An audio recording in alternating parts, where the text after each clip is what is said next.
I was becoming more frustrated with every passing minute. I had been working on one of those jigsaw puzzles.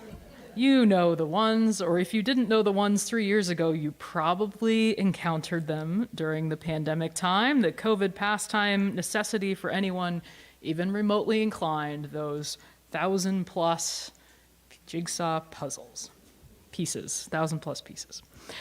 Ever since I was a child, I have loved all kinds of puzzles, and jigsaw puzzles in particular. They've always been actually good contemplative prayer time for me. It's an exercise I do as a way to keep my mind and my hands busy with something somewhat productive, but not really needing a lot of energy or effort, while my soul becomes prayerful and centered.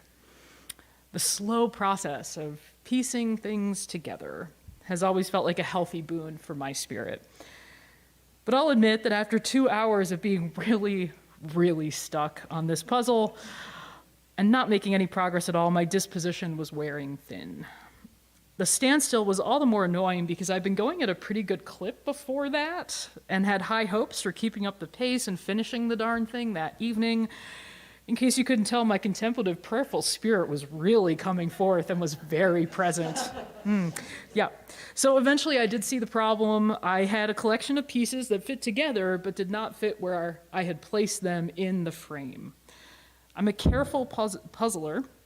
I hadn't forced these pieces in by any means. It looked like they really fit where they were. It took a very careful eye to see that, in fact, they did not. So I removed them, found where I was supposed to put them, and within 5 minutes had completed basically the entire section. Pieces that don't quite fit together. They look like they do, but they really don't. We read this morning in the scriptures that Jesus brings forth a message of hope, a message of life to the fullest. John 10:10 is a classic memorization verse for those who are inclined, but it is a message that also seems to have some disparate pieces with just a few verses before and after. So let's take a look at this passage. There are pieces that don't quite fit, and if you just sort of hear this passage glossy-eyed and think, okay, Jesus is shepherd, yada, yada, yada, we might miss what's actually going on. So let's look a little closer. The teaching begins with Jesus speaking about sheep, knowing the voice of their shepherd, and following only that shepherd who keeps them safe. Okay. The story then goes on to say that Jesus completely had lost his audience. This was a very confusing sermon. It was too puzzling. And Jesus, like any good sermonizer, notices the blank stares in the crowd, and he tries a different approach. So this time, he says that he is the gate, the opening through which the sheep can enter safely. Then he says that he's also the good shepherd. So Jesus is both gate and shepherd in like a couple of sentences. This is the kind of writing that my English professors in college would have written all over with a red marker, calling it muddled and with mixed metaphors. And what's more, this text is confusing, and its confusion has persisted through generations. Jesus' images from this passage have been used over the history of the church in ways that have done great harm to those so-called outside the gate. So let's, again, take a closer look, and let's start with this gate thing. Gates are intended to open, allowing the sheep to come in so they can have green grass, safe pasture, a home. But gates swing two ways, right? So while they open, they also close. And they keep out certain folks they don't want to be there. Jesus calls them thieves. So who is he talking about here? Who is Jesus trying to keep out? Who is a threat to the flock? Who is the thief? I invite you to hold on to that little nugget for a moment. So we see the same idea of some are in, some are out when we look at Jesus as the role of shepherd. As he says, the sheep hear his voice and follow, which sounds really lovely. But Jesus also says that the shepherd is calling his own sheep, which would imply that there are in fact other sheep who aren't his. And he names a few verses later that there are sheep that do not belong to my flock. So what is that all about? Who are these other sheep? And is the gate open or closed to these sheep? And Jesus is the gate and the shepherd. What is happening? Are these pieces of the scriptural puzzle swimming before your eyes yet? Have I lost you yet? As Jesus lost his audience. And there are a few dangers in not sorting out these pieces carefully. One danger is that certain subsets of the Christian church have taken this passage and read into it a sort of divisive us-them rhetoric. Only certain sheep can follow Jesus, and they alone can come through the gate and have eternal life. Others, you're out there somewhere, you're not really addressed, you're just out of luck and not entering through the gate.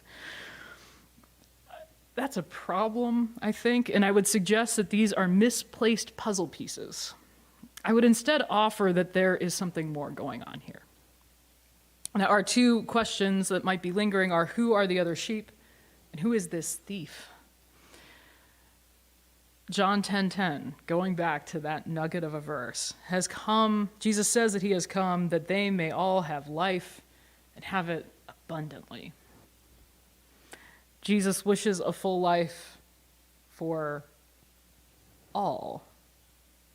He does not say these people can have full life and these can't. He just says they. So he's not referring to certain groups here, I don't think. Jesus wishes this full life for everyone. That is a gate that is open very wide.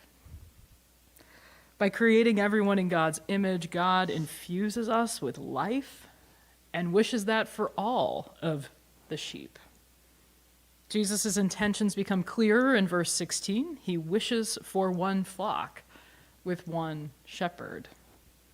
So contrary to what some of the institutional church has claimed at different points in history, there is none of this us-them business as far as the sheep are concerned. We're all just sheep, gradually listening to our shepherd's voice so we can follow more readily. And that to me is a beautiful image of our shepherding God at work in the hearts of each and every human being and in the world as a whole. Okay, so we figured out who the other sheep are. There are folks who may not have yet heard of this love, right? Okay. But there's still a lingering question out there. Who is the thief? It's a piece of the puzzle that doesn't quite fit yet. Who threatens to pull the sheep away from the shepherd? Why do we need gates anyway? Who is a threat? Who cannot enter the gate? Who is a threat to our promise of green pastures and still waters? To think about who the thief might be, we need to think like sheep. Now, this is interesting. Thinking Bill Murray here. Yeah, right. Yeah, this is going to be interesting. So you may have heard that sheep are not by nature the smartest creatures in the world, and that's actually not entirely true. The truth about sheep is that they often appear to be really stupid because they have very poor depth perception. So without their shepherd, sheep are prone to simply walk off cliffs while grazing, but it's not because they are unintelligent. It's because they can't actually see. They have very poor eyesight. They do, however, have excellent hearing, and they can indeed discern individual voices, including, of course, that of their own shepherd. My sheep hear my voice, says Jesus. I know them and they follow me. Just as sheep need a shepherd to protect them and actually keep them safe in a gate, so too do we need Jesus, our good shepherd, to make us lie down in green pastures, to lead us beside still waters, to keep us safe. But Reverend Jill, here's the rub, you might say. Because, okay, we're here, right? We're in this world, but we're not safe, actually. There are indeed thieves out there. There are thieves who attempt to rob us of that full life at every turn. The doctor who calls with grim news, the boss who offers you a promotion that will demand more time than you want to give, The addiction that always threatens to creep out of the shadows, to take the edge off of the pain that you feel every day. The gnawing sensation that you are just not good enough, that you are just not strong enough for what you are facing. The buzzing of the phone that takes you away from your child's play or your family dinner yet again.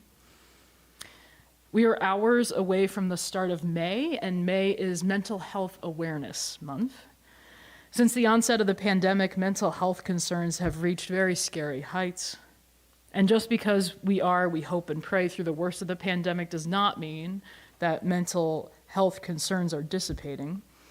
In fact, as the world has, quote unquote, returned to normal, whatever that means, many mental health practitioners have named that it's gotten much worse for those who are struggling with mental health issues. Because now we're back to faking that everything is fine all the time, right? Rather than frankly acknowledging that life can indeed be very, very hard. Talk about a thief that threatens to come to kill and steal and destroy. For those of us who are acquainted with any such thieves, and I don't know of anyone who actually is not, we all hold shadow sides within us. It can be easy to respond in anger to the words of this passage. Jesus says that none of his sheep can be snatched out of his hand. That can be small comfort to those of us who live with such shadows. Jesus promises us life and life to the fullest. Those words can ring hollow when we are in a bad season. Jesus promises us safe pasture, and that can be downright infuriating to hear for those who actually don't live lives that are safe. So, what are we to do with this passage for our time? The thieves, whoever they are for you, are always lurking, sneakily, stealthily coming up to the fence, threatening to snatch away our sense of normalcy, fragile though it probably is, our well-being, our spiritual centeredness, our connections with others, threatening to steal our financial security, our health, our freedom, perhaps at times even sanity itself. How are we to live abundantly with all of this going on? Again, we have pieces that don't quite fit together. And it can be very frustrating as we look at the picture on the box of the way we want things to be, the way it's supposed to be, and then gaze dispassionately at the jumbled mess of pieces in front of us, so many things out of place. So before we lose all hope and before I leave you all there, let's take a look at our passage one more time. Perhaps there are some pieces we can fit together without solving these very difficult questions. So sheep have poor depth perception, right? They just can't see. They certainly wouldn't notice disjointed puzzle pieces if they hit them in the face. There's that muddling mixing of metaphors again. Sorry, English professors. But here's the thing about sheep. They have excellent hearing. In the times of not knowing in our lives, this is the best possible news. When we can't see, Jesus sees us. When we just don't know, Jesus knows us. When we aren't sure, Jesus is sure of us. I know my sheep.